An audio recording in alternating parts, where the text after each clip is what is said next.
Arvoisa puheenjohtaja, hyvät kuulijat. Tänään on tärkeä päivä Vantaalle ja Vantaan tulevaisuudelle. On iso asia olla päättämässä Vantaan historian suurimmasta investoinnista. Itselleni on selvää, että ratikkaa pitää puolustaa. Tänään tehdään päätös, joka toteutuessaan kantaa pitkälle tulevaisuuteen. Vantaan ratikka on hanke, josta hyötyy koko kaupunki.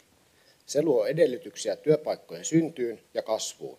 Tästä tullaan hyötymään joka puolella Vantaata. Jos ratikkaa taas ei rakennettaisi, kaikki nämä hyödyt jäisivät saamatta.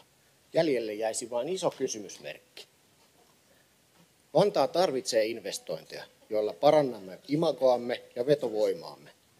Kaupunki ei kehity itsestään ja tumput suorana odottaen.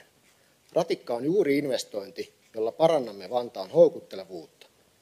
Sitä, että tänne halutaan muuttaa, sitä, että yritykset haluavat tänne sijoittua ja investoida. Arvoisa puheenjohtaja,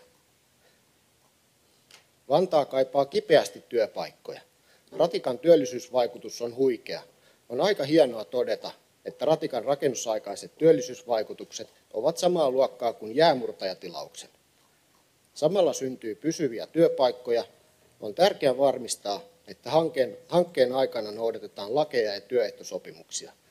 Riski työehtojen polkemiseen ja jopa työntekijöiden hyväksikäyttöön on aina olemassa näin isossa hankkeessa. Juuri nyt joudumme ottamaan lainaa, mutta ratikkaa ei voi katsoa 1, 2 tai edes 10 vuoden kannalta. Monet positiiviset taloushyödyt näkyvät pidemmällä aikavälillä ja juuri siksi tämä investointi vaatii erityisen paljon rohkeutta. Joukkoliikenteen kehittyminen hyödyttää kaikkia, myös autoilijoita. Kun yhä useampi voi auton sijaan käyttää muita kulkumuotoja, Vantaalle eri kaupunginosien välille etäisyydet ovat suhteellisen pitkiä ja on tärkeää, että tiivistämme kaupunginrakennetta ratikalla. Näin mahdollistamme yhä sujuvamman liikkumisen suuren kaupungin sisällä.